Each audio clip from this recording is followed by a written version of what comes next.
Assalamualaikum warahmatullahi wabarakatuh. Kita sekarang akan membahas mengenai relasi ekivalen. Nah, definisinya adalah sebagai berikut.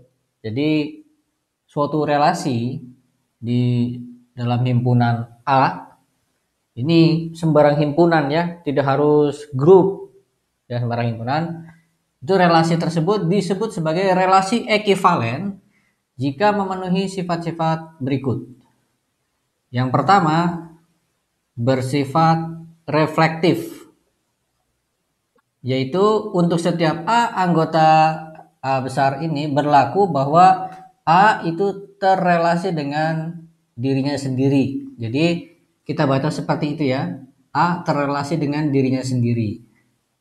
Kemudian yang kedua bersifat simetris.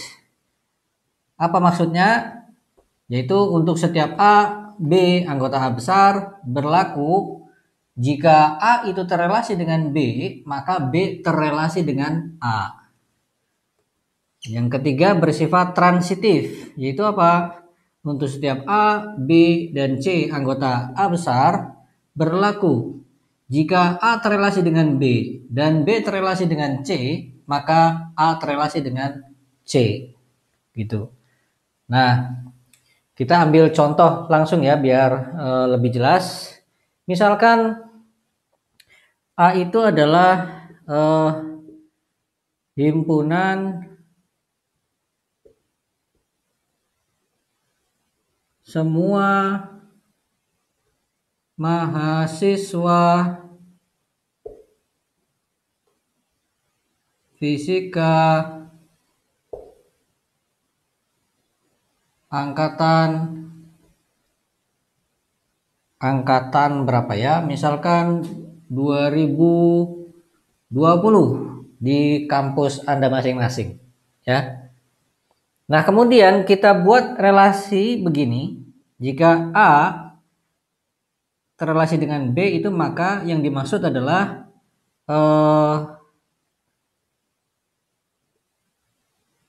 bulan lahir A sama dengan bulan lahir B. Ya. Untuk setiap A, B anggota A, yang dimaksud sebagai A itu terrelasi dengan B, itu adalah bahwa bulan lahir A sama dengan bulan lahir B. Jadi, misalkan A adalah misalkan A-nya adalah siapa namanya? Oke, misalkan Agung terrelasi dengan B-nya misalkan Budi. Nah, maka kalau Agung terrelasi dengan Budi berarti maksudnya bulan lahirnya si bulan lahirnya Agung sama dengan bulan lahirnya Budi. Misalkan Agung lahir bulan Januari, Budi juga bulan Januari. Maka menurut definisi relasi yang kita barusan berikan ini, A itu Agung dengan Budi itu Agung terrelasi dengan Budi. Ya, Agung terrelasi dengan Budi.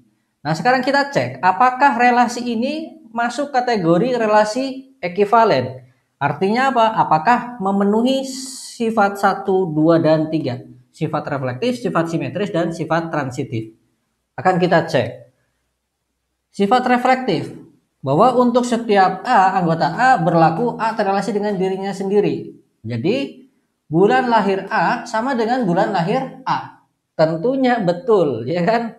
Kalau Agung lahirnya bulan Januari, ya berarti bulan lahirnya Agung sama dengan bulan lahirnya Agung. Ya, sudah jelas. Untuk semua mahasiswa, ya, untuk semua mahasiswa dalam kelas ini akan berlaku sifat reflektif ini untuk si relasi tadi. Oke, jadi sifat reflektifnya reflektif terpenuhi. Kemudian sifat simetris. Untuk setiap A anggota B berlaku jika A terrelasi dengan B maka B terrelasi dengan A. Berarti apakah jika bulan lahir A sama dengan bulan lahir B, maka bulan lahir B sama dengan bulan lahir A. Kan jika A terelasi B, maka B terelasi A. Berarti apa? Di sini kalimatnya kita buat bulan lahir B sama dengan bulan lahir A. Nah, apakah selalu berlaku seperti ini untuk sembarang A dan B anggota A? Yaitu kalau bulan lahir A sama dengan bulan lahir B, apakah bulan lahir B sama dengan bulan lahir A? Ya jelas, tentunya ya, jelas. Misalkan A lahir Januari, B lahir Januari, berarti A terrelasi dengan B. Begitu juga berarti B terrelasi dengan A.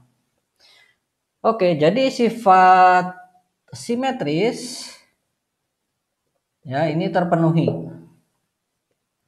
Kemudian yang ketiga, sifat transitif. Ya, transitif.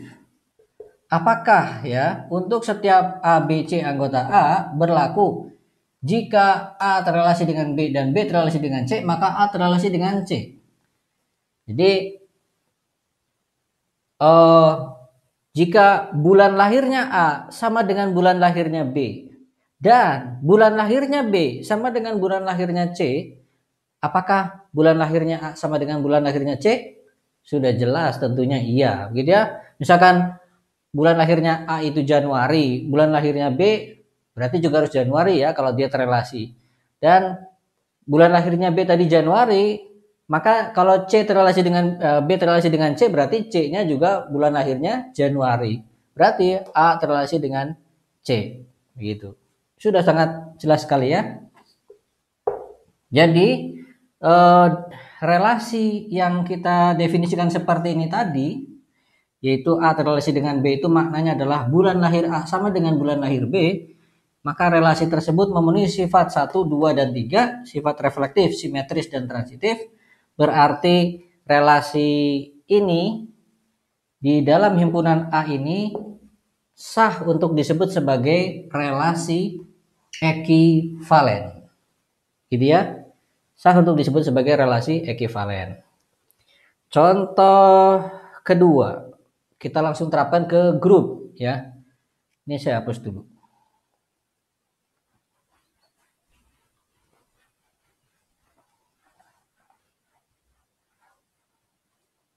Atau sebelum ke contoh kedua, kita explore lebih jauh lagi ya terkait apa sih terkait dengan relasi ekivalen ini. Nah, kita akan tuliskan himpunan A, himpunan seperti ini ya, kurung kotak, di tengahnya, di dalamnya ada A. Dengan A ini suatu anggotanya himpunan A tadi. Jadi ini adalah subhimpunannya A, tapi dia didefinisikan seperti apa? Yang kita notasikan dengan seperti ini, yaitu definisinya adalah semua A aksen anggota A besar sedemikian rupa sehingga A aksen itu terrelasi dengan A. Ya, A aksen terrelasi dengan A. Dengan ini relasi tadi, ini adalah relasi yang ekivalen. Ya, bukan sembarang relasi, tapi relasi yang harus ekivalen.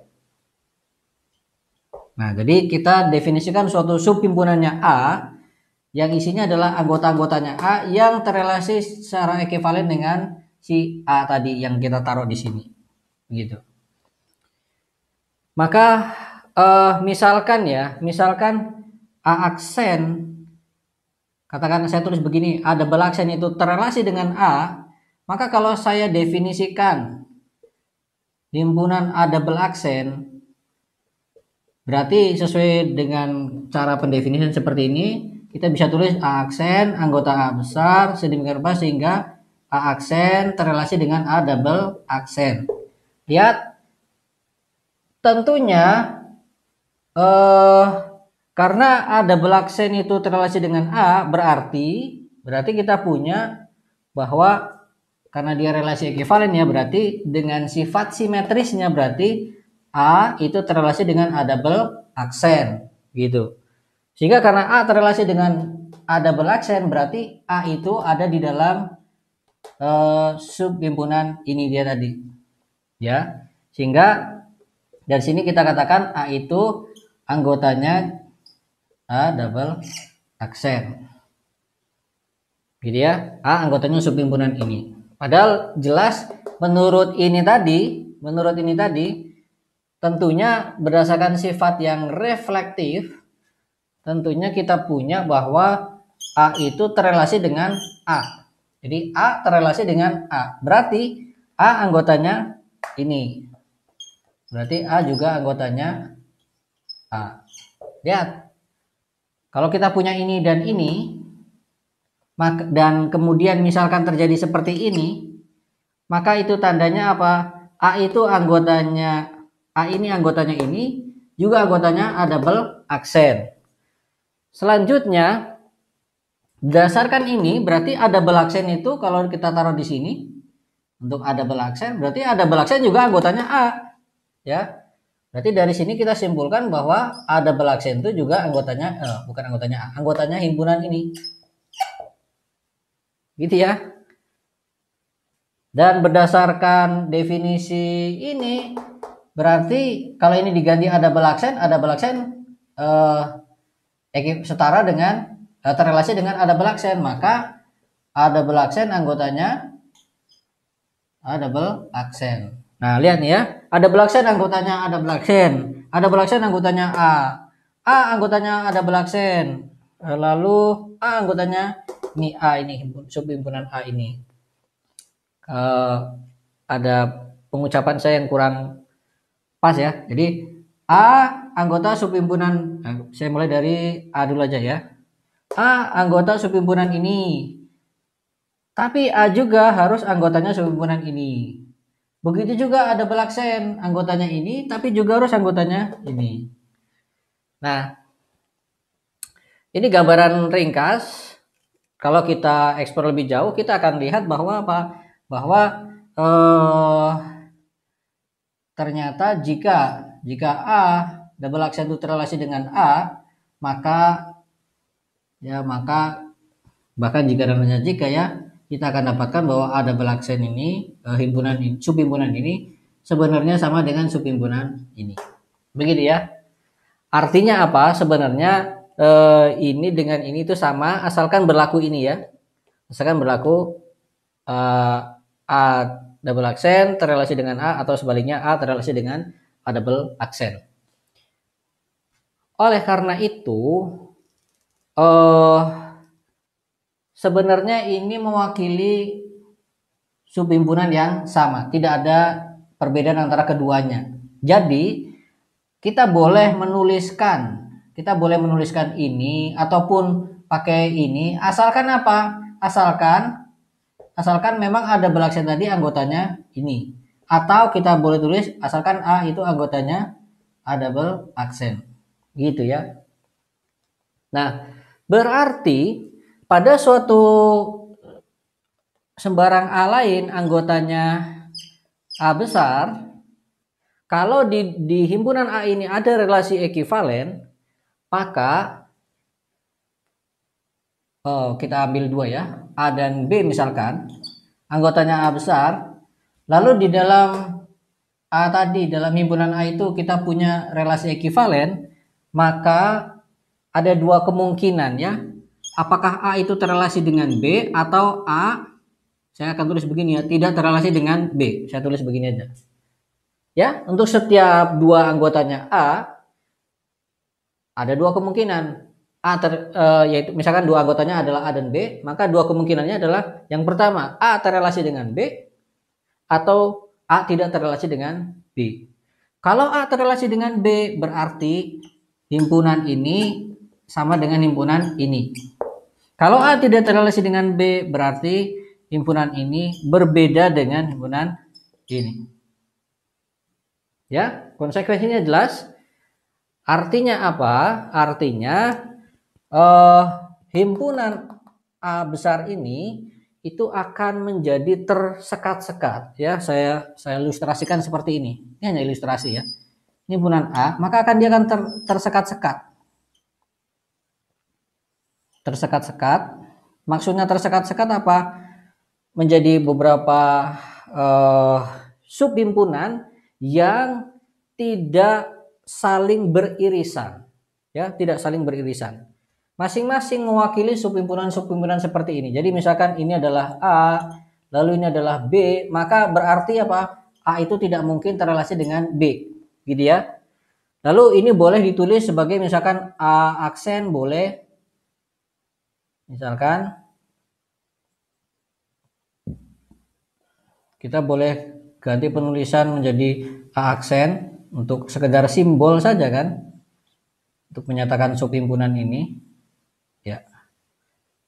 Asalkan apa? Ini asalkan A aksen terrelasi dengan A, atau sebaliknya A terrelasi dengan A aksen, ya. Nah, notasi seperti ini akan kita sebut sebagai kelas ekivalen. Ya, kita akan sebut sebagai kelas ekivalen. Jadi, kita rangkum sekarang, suatu himpunan kalau diberikan relasi ekivalen di dalamnya, maka himpunan tersebut akan menjadi tersekat-sekat. Yang setiap sekatnya kita sebut sebagai kelas ekivalen. Dan dalam satu kelas ekivalen itu anggotanya saling terrelasi, ya, saling terrelasi. Gitu. Dan kemudian maka konsekuensinya apa? Dan sekat-sekatnya tidak saling beririsan. Berarti antar dua kelas ekivalen yang berbeda, antar dua wilayah sekatan yang berbeda, itu mereka satu dengan lainnya tidak saling terrelasi. Jadi kelas ekivalen, anggota kelas ekivalen sini tidak mungkin terrelasi dengan yang di sini ataupun sebaliknya. Begitu. Oke ya, itu kelas ekivalen. Maka kalau kita terapkan pada contoh sebelumnya, yaitu tadi misalkan A adalah himpunan mahasiswa angkatan 2020 pada kampus Anda, maka kelas-kelas ekivalennya apa? Ya, kelas-kelas yang berunsurkan mahasiswa-mahasiswa yang lahir pada bulan Januari. Misalkan ini bulan Januari lahirnya. Januari, ini Februari, yang ini Maret, dan seterusnya. Ya, sehingga tidak mungkin ada satu mahasiswa lahirnya Januari dan Februari. Nah, nggak mungkin ya. Jadi seperti itu. Oke, itu contoh. Nah, sekarang kita terapkan pada grup, ya, pada grup. Ini saya hapus.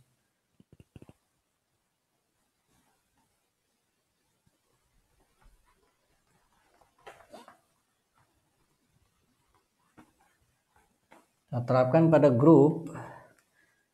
Misalkan grup G, operasi biner star, kemudian kita terapkan pada grup G ini, kita terapkan G terrelasi dengan G aksen jika untuk setiap G aksen anggota G besar, G terrelasi dengan G aksen jika terdapat D anggota G aksen G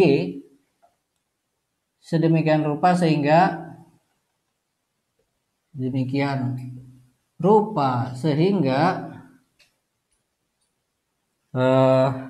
berlaku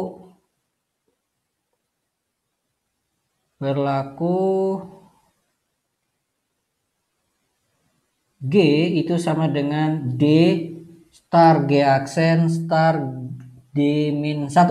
Nah, gitu ya. Ini adalah relasinya. Jadi dua anggota G dikatakan terrelasi. G dengan G aksen, G terrelasi dengan G aksen kalau apa? Kalau ada anggota lain dari G tadi, katakanlah D, yang akan membuat persamaan ini berlaku.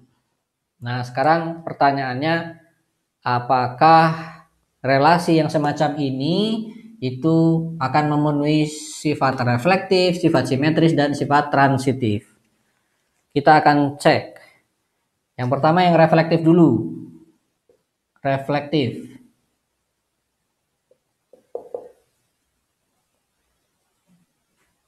Untuk setiap G, anggota G terdapat, nah ini nggak susah ya. Tentunya terdapat unsur EG, identitas di G. Ya, ini maksudnya EG, identitas di G, sehingga berlaku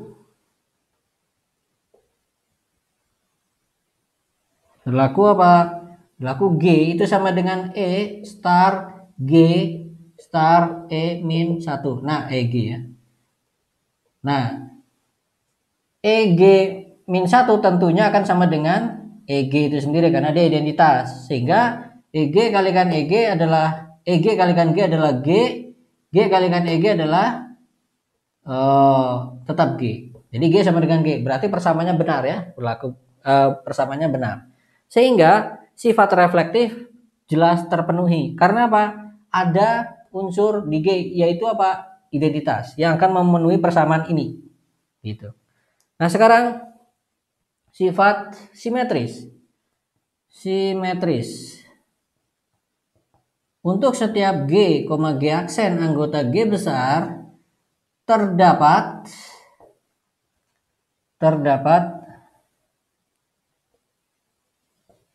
nah, D-nya apakah? Oh, G aksen ya. Berlaku, oh ya, maaf.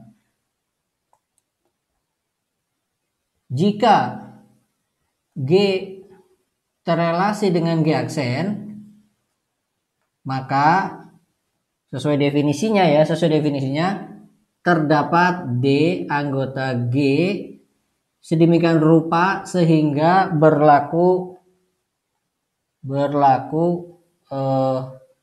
G itu sama dengan D star G star D min 1 ya. Nah, sekarang akan kita tunjukkan bahwa akan berlaku G aksen terrelasi dengan G. Kita pindah ke sini. Ya, saya hapus setelah ini ya.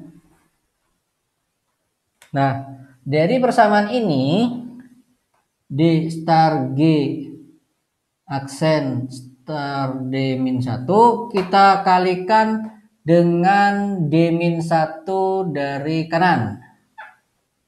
Dengan D dari kanan. Maka saya dapatkan begini. Oke, langsung ya. Kemudian saya kalikan dengan D min 1 dari kiri. Oke. Berarti saya punya begini. Nah, maka saya akan tuliskan ini sebagai D min 1.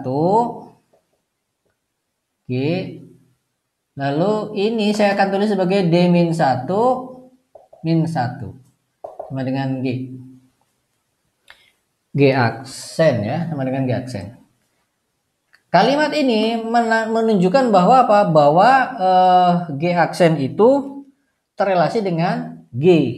Ya. Kalimat ini menunjukkan bahwa G aksen terrelasi dengan G. Karena apa? Karena ada D min 1 anggota dari G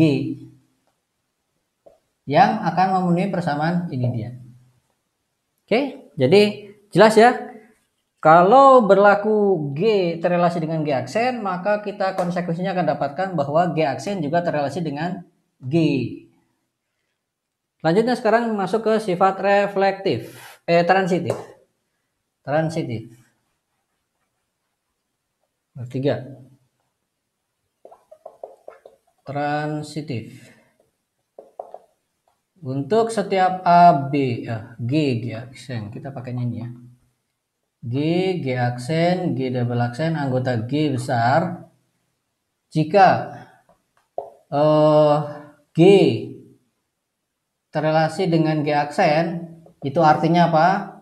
Berlaku persamaan G, D star G star D min 1. Ini untuk suatu D,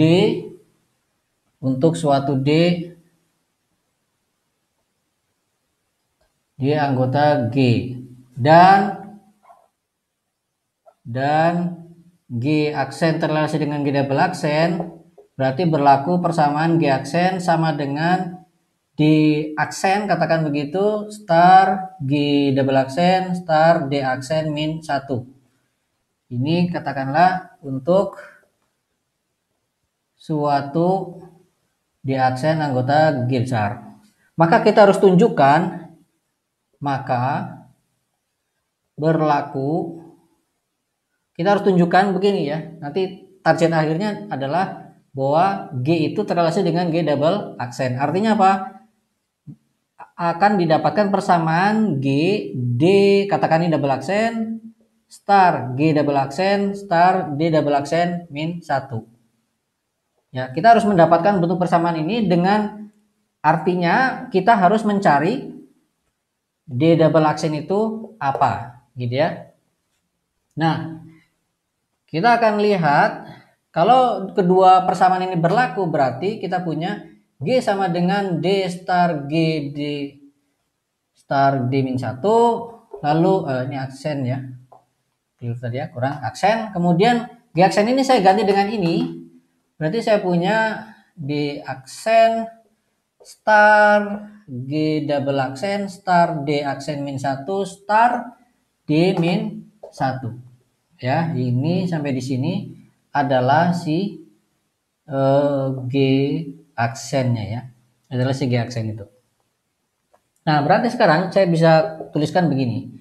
D star D aksen, star G double aksen, star D aksen min 1, star D min 1. Atau ini saya robah penulisannya menjadi star G double aksen, star ini adalah D, star D aksen min 1. Ya, sebagaimana sudah lewat pembahasannya di bagian-bagian awal tentang teori grup ya. Ini bisa sama dengan yang ini. Lihat, berarti sekarang kita sudah dapatkan persamaan yang berbentuk seperti ini ya. Ada G, sini G, kemudian di sini adalah G double aksen. Dengan D double aksennya adalah ini dia. Ya, D double aksen. Jadi, berarti kita sudah bisa membuktikan sifat yang ketiga. Maka himpunan G tadi dengan relasi ekivalen yang tadi sudah diberikan di awal definisinya, maka himpunan G dengan relasi ekivalen tadi maka relasi tadi, saya ulang ya, himpunan G yang dilengkapi dengan relasi yang semacam itu tadi, itu relasinya bisa disebut sebagai relasi ekivalen gitu. Nah, kemudian berarti himpunan G tadi akan tersekat-sekat. Ya. Oke, jadi ini pembahasan kita terkait relasi ekivalen. Bisa diterapkan pada sembarang himpunan, tentunya termasuk juga himpunan yang merupakan grup ya. Intinya, jika pada suatu himpunan tersebut kita definisikan relasi ekivalen, maka himpunan tadi akan tersekat-sekat. Maksudnya tersekat-sekat berarti subhimpunan atau kelas-kelas ekivalen tadi tidak akan saling beririsan satu dengan lainnya.